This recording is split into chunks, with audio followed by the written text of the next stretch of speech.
FSN Radio. It's all about what's next. Go to financialsurvivalnetwork.com and sign up for your free weekly newsletter. You'll also get 3 free reports. The Financial Survival Network.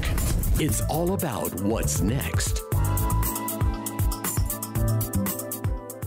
Welcome. You are listening to the Financial Survival Network. I'm Kerry Lutz. Today's April 11th, 2017. It's Tuesday, and Danielle Park is with us after a lengthy 45-minute hold on customer service, or shall we say customer non-service. I mean, Danielle, welcome. What's up with these guys? Do they know who you are? You know what? First of all, Kerry, I meant to mention this the last time when we had a call, but I just finished reading your viral podcasting book, and I want to tell you, really well written. Really enjoyed it. I thought there was a lot of really good nuggets of information and wisdom in there. I think many people could be enriched by that book. So good job. I forgot to mention that the last time we talked. Well, fortunately, this is a podcast, so none of you out there can see me blushing right now, but I don't know if you appreciate it. Well, you do, because you wrote Juggling Dynamite, which still sells to this day. But I really put my heart and soul into that book. And I've written 3 other books, but they were more like promotional things. This one, I really wanted to try to impart some wisdom to you people out there who are thinking about it. And, you know, really taking, like you do with investments, Danielle, with investing in your future, take a really holistic kind of business approach to it. Not like, hey, I think I'll go record some episodes and see what happens. It's like you need a plan, just like in anything else in life. If you want to succeed at anything, you really need a plan, especially today. You need to listen to someone who's done it too, because there's so many nuances and foibles and, you know, mistakes that are common that can be avoided or understood. And really just learning from someone who's already done it, I think, is huge in any field. Yeah. And preferably people who haven't gone bankrupt telling you how to do it, making money, telling you how to do it, and then they go bankrupt. You just told me one of my idols here basically took his corporation bankrupt to avoid paying out royalties here. Talking about Robert Kiyosaki. I couldn't believe it. I was shocked. Rich dad, poor dad, bankrupt dad, eh? Yeah. Bankrupt kids. We are talking about an industry that is so full of immoral retrobates and people who talk and don't walk, or, you know, lever up like crazy and call it, you know, genius, and then collapse in a spectacular, you know, disaster. It's a really repugnant area. And I think, you know, that saying, a fool and his money are soon parted. I just feel that every day in this business that, you know, there's so many, and it's like, you know, being a organic, honest, moral person trying to actually give the right information and advice to people who are listening to you makes you kind of a freakish commodity in this business.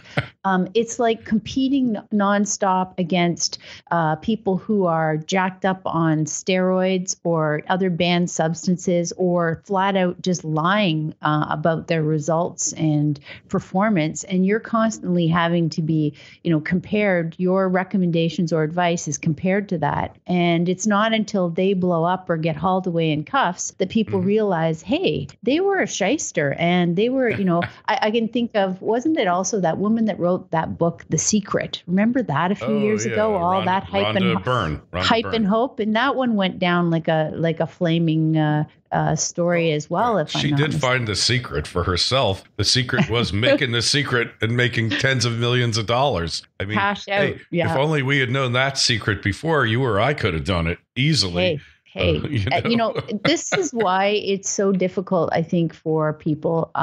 It's literally cringe.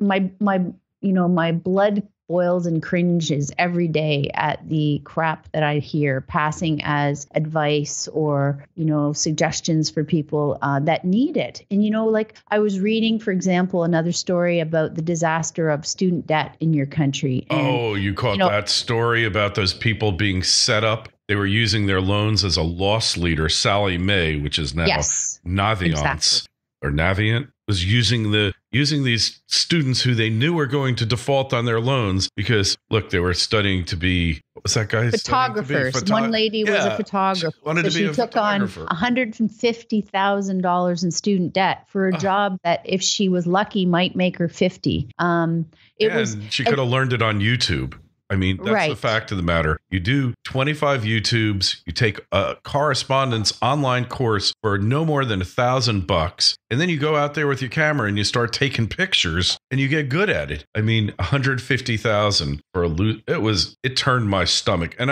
it's like any other type of predatory lending, except worse because you can't get out from underneath this. Well, worse for a few things. First of all, because this type of lending preys on the weak and the young, typically, the people who haven't yet got a good start or a foundation and are actually trying to do something productive with their time and energy. Now, you could argue that they were foolish and should have known better, but there's a whole mass majority of people who just don't know that stuff, like right out of the gate. And, they are vulnerable. And we see this constantly in the student population. Absolutely. Not only that, it's not just in Canada, in the United States. I may have mentioned to you, my daughter was at one of the, excellent, best universities in Canada, and she's just finishing her first year. And that's all lovely, except that they've been hounding the students in the student center cards all year. Yeah, credit cards. Yeah, they got reps, and those students that pawn hawk the credit cards off. Yeah, this was just starting when I was in law school. Me too. I got a pocket full of these things. I don't need them. But this is a whole new level. Wait till you hear this. So we have this coffee shop up here called Tim Hortons, which you have in the U.S., but it hasn't done as well. Yeah, they're good. Now owned by the Burger King conglomerate, basically, but originally a Canadian company. Canadians are kind of in love with Tim Hortons, right? So they were... Apparently, my daughter was telling me about a week ago, she's in the student center. It's exam time. Everybody's, underslept and stressed out, trying to study and cram for their exams. They have a table set up in the student center with two guys dressed in a Tim Hortons coffee employee outfit. Okay. They've got a whole table of Tim Hortons cards on the table. And as the kids are walking by, they're saying, hey, do you want a gift card? It's a free gift card from Tim's to help you get through studying. So, of course, my daughter and her friend say, oh, geez, sure, of course. Why not? They stop. And the guy says, I just have to ask you a couple of questions. He asks them a couple of questions about what they're studying and et cetera. He punches it into a laptop. He says, now I just need you to sign here. To which my daughter said, what? Why am I signing anything? Isn't it a free gift card? Oh, it is. But they just want to know who's getting them. So I just have to document who I'm handing these out to. So against her better judgment, she said she had a little voice in the back of her head saying, oh, no, I don't think I should do this. She signs. And of course, instantly he says, great, the card will come in the mail. She says, what, the gift card? No, the credit card. The gift card's here. It's for $2. Oh my God. So they say, we don't want a credit card. That's not what we signed up for. It's too late. Pure fraud. Entrapment, in fact. Oh my God. Yeah, these kids are not the brightest. And look, I'm all for personal responsibility. You know that. I'm a libertarian. But when you are 17 years old looking at college and having to take out loans that are going to encumber you longer than any mortgage on a house that you're going to buy, you need to know a lot more than any of these kids know, Danielle. They are getting taken to the cleaners. Look, when old people, you know about reverse mortgages here in the States. Yeah. So part of Dodd-Frank, I guess, actually one of the few good things was that older people had to get a counseling session before you could take out a reverse mortgage. Because it sounds great. You get to live in your house, never make any mortgage payments, just have to pay the taxes and whatever repairs, etc. And then when you die, they either sell it or your estate pays it off, whatever. Sounds like a great thing, but there are such huge fees in there. I mean, they're so front end loaded, and you give away so much. You'd be better off in many cases just selling the damn house and renting an apartment and taking that money and living off of it, or a condo or whatever. But, yes, absolutely. Or buying a one bedroom. Yeah. I've looked at the math of that many times for people who have asked, hey, what do you think about this idea? But what I find is that most of the financial suicides happen because people want their cake and eat it too. And these products are sold to them of here, you can have this and that at the same time. You can have this spending, buy that, and this savings. They have a pot of credit offsetting or creating some cash that the person's then supposed to have as investments. And it's never in their best interest. No. I tell you, I've looked at this 100,000 times, and I always say to a person, listen, if you've decided you're going to spend money on that, then be honest about it, cash out your savings and buy it. Yeah. But if you don't want to do that, that should be a red flag for you that you're doing the wrong thing and you're creating a whole bunch of fee flow to the financial sector who don't have your best interests in mind. But because you're wanting, both things at once and you don't want to hear truth. Okay, so there's a certain willful blindness, which in law, as you know, is a culpable state of mind. When a person is informed and they choose the wrong thing, and because of willful blindness and wanting to believe, that's one whole category of disaster. But another entirely is when a person is actually vulnerable and actually lied to and misled in order to make a financial sale. And unfortunately, we're living in a culture, in a country, in a world where that is very common today. The Wells Fargo fiasco, guess what? That was, Canadian banks have been doing that all along to lesser and varying degrees of entrapment, of lying to people, of signing people up for stuff they didn't actually buy. It's a total disaster. Now we've got an investigation going on up here into these practices at Canadian banks. Wells Fargo board decided to claw back many more millions from departing CEO Stumpf this week, as you know. And I say the Canadian banks need to have a similar investigation because they've been driving their staff. The CBC up here has been doing a go public expose on this over the past many weeks. But there is an example. That was a CIBC. That was not, some sub-tier, second-rate institution going after the kids at university. That was one of the what's called the Big Six in Canada, so-called great reputation, pristine, all that nonsense. And the other little thing here is it's not just the lenders and the financial scammers that are taking prey. They're doing it in collusion and aided and abetted with by the institutions themselves. Let's face it, the schools have them in their student center. They've invited them into their school. Yeah, they're getting paid, the schools. And what I was saying about the student loans, it's a bigger decision in many respects than somebody taking out a reverse mortgage on their home. And yet there is zero counseling. I think there should be mandatory counseling, not just on the impact of the loan, but what your alternatives are rather than doing this loan. Why doesn't the government mandate that? Why didn't Dodd-Frank mandate that? Instead, we've got a generation of debt serfs here who will never get out of it. The only way I think that you can have this system with any check and balance in it is to, as we've talked about ad nauseum, separate off the sales side from the loan making, deposit taking side, and only allow people who have a fiduciary duty to be giving the advice. Yes, you're going to get the odd person giving the wrong advice, even if they're a fiduciary, but hold them accountable so that they have to put the best interests of the person first. And when you live in that world, the advice you give is profoundly different when you come from a world where you have sales targets. That's just the way it is. And I know just on this show, most of our guests are not on the sell side here. They're not trying to get you to buy stuff, buy securities or whatever. We have a few of them. I won't say that I don't because I like to know what everybody's thinking. But most of our people sell their own independent research to others. And like you say, what you hear from people is so much different than when they have a vested interest,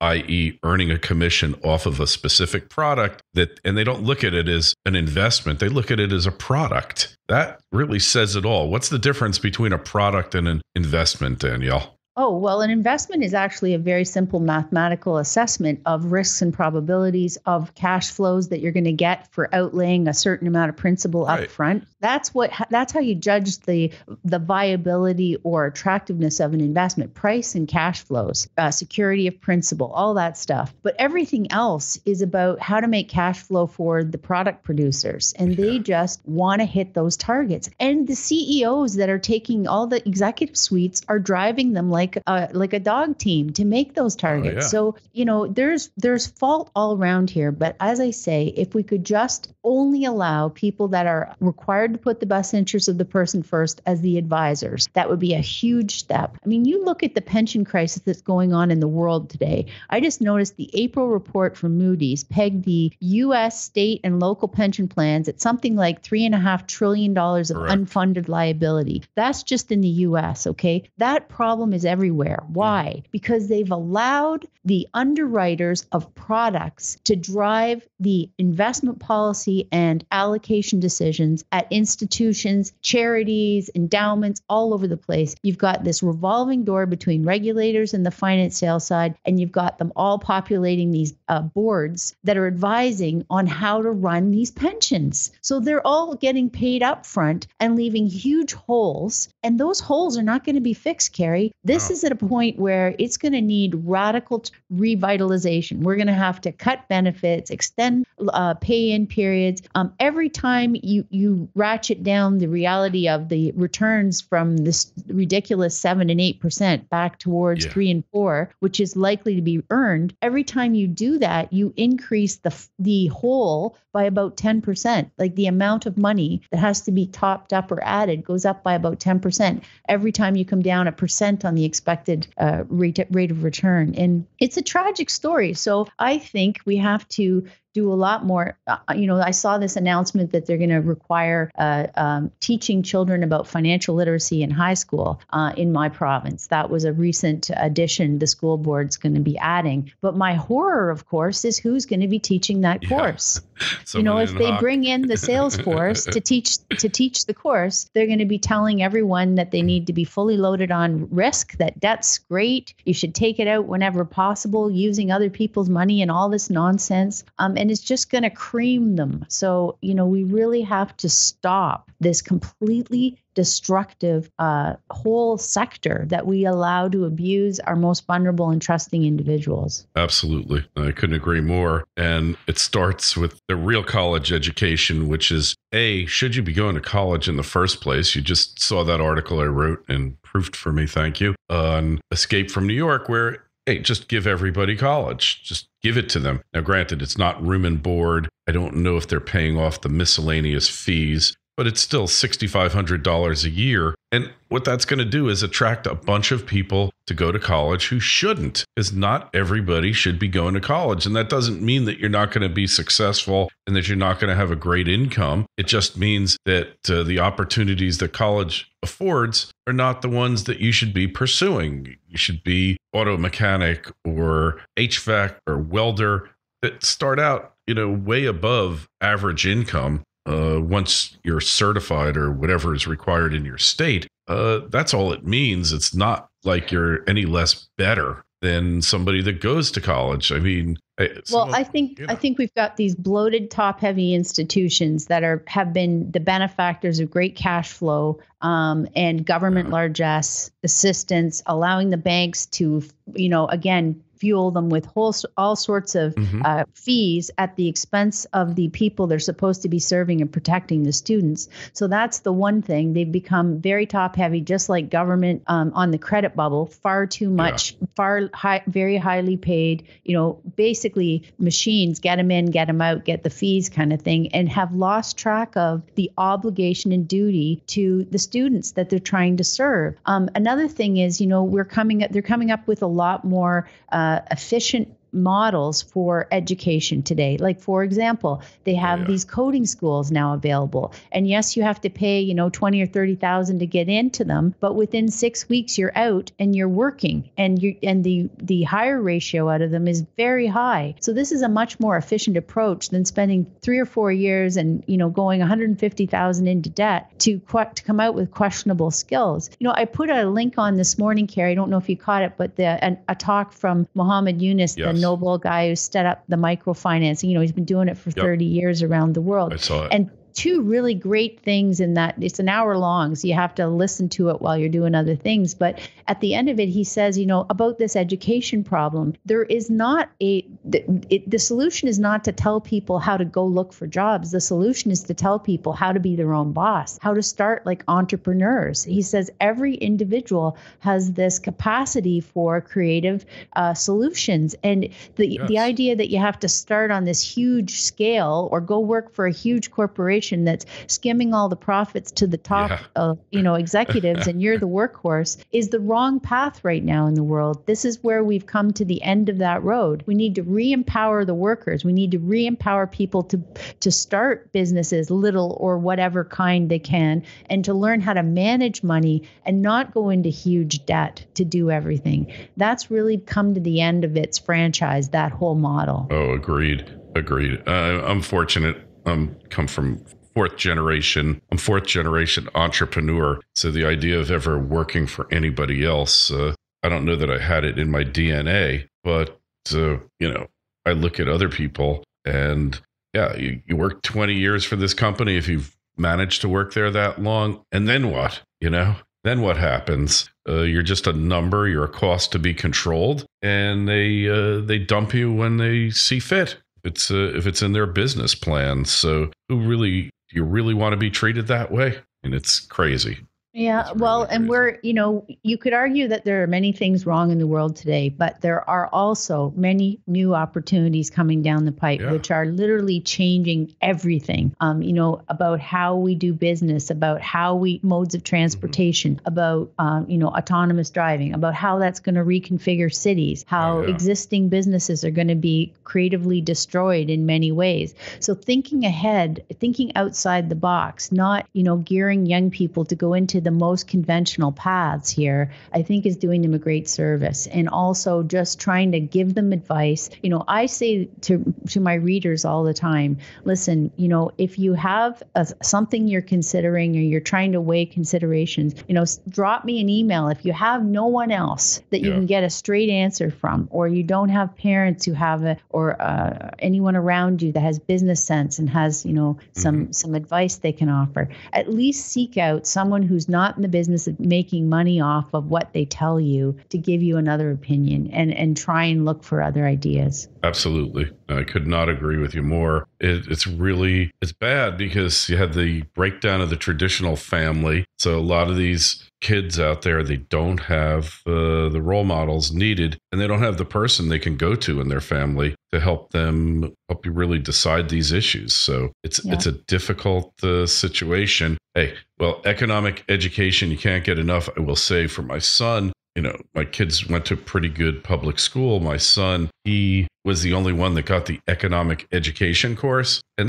they were pretty good. They studied how do you open a checking account, mortgages, portfolios, the whole thing. And my son, proud to say, is way ahead of me in the savings department. He's putting away 20% of his after-tax income into savings. Now, it's also his company feeds him 2.5 meals a day. So he's got the extra money from that. But seriously, when he was graduating from college, we went around the table. Everybody say, what piece of advice would you give Brandon? And I said, start saving immediately. Start putting your money away and investing, and increase it whenever possible. And assuming that my son was never going to listen to me. And yet, he really took the advice to heart. So I think a lot of you out there struggling with huge debt burdens need to start thinking in those terms. And if you're thinking of going to college, you really need to do, I guess I would say, Danielle, a whole life assessment before you pull the trigger there. Well, and also, frankly, consult with a lawyer. If you're dealing with a very big debt burden and you got out of school and found out that there wasn't any income or employment offered and you'd feel you've been misrepresented to, because I'm not a litigious person. I'm not someone who recommends people try and get out of their commitments ever. I've never, sued anyone or tried to not pay back something. Yeah. But in this scenario, I feel like it has been a systemic fraud that has been inflicted on people in many cases, not all cases, but in many. And you should at least consult with some of the people that are looking at some of these, class action suits, because money that can't be repaid won't be repaid, or it'll basically, incapacitate the individual for the rest of their life as they try and dig out of this hole. And that is in no one's best interest, to let the loan sharks keep the money and the schools that threw them under the bus benefit from this, collusion with these creeps, basically, and you are this debt servant for the rest of your life that can't start a home or family or get any traction. That is not in anyone's best interest. So I think in this case, it does require people to consider at least whether they've been duped. Exactly. And I'm not one. I really, in general, abhor the idea of class actions because they're just scams for attorneys to suck huge fees out of corporations. I've seen it firsthand. However, this is a case where people have really been wronged by these companies. It's not like you bought iTunes and you should have paid $6.99 a month and you paid $7.99 a month. And they didn't make some ridiculous disclosure that the law required. This stuff happens all the time, and there's just a whole fraternity of lawyers preying on them. No, this is where companies and colleges conspired together to do actual harm to people without any regard for their well-being or your future. And in that case, they deserve to be penalized, and the debt deserves to be canceled. And if you paid any money towards it, you deserve to get your money back, because, this is the definition of predatory lending. And look, some person who just looking for a better life and the carrot's been held out, you don't really realize that the better life is for the people selling you the educational services and making the loan to you. So yeah, it's just like financial services in general. That's the typical model. So you have to be on red alert, careful, double checking with other sources. Like, you really cannot afford to just take whatever they're doling out and calling advice, because it's just very destructive and self-serving for them. Hey, we have to leave it at that. So find Danielle's work over at jugglingdynamite.com. Check out some of these articles that we're talking about. They're just shocking. And questions, comments, etc., kl@kerrylutz.com, kl@kerrylutz.com, the Twitter feed @KerryLutz, and the Facebook page is Financial Survival Network. Danielle, we'll talk to you in a couple of weeks. Thanks, Kerry.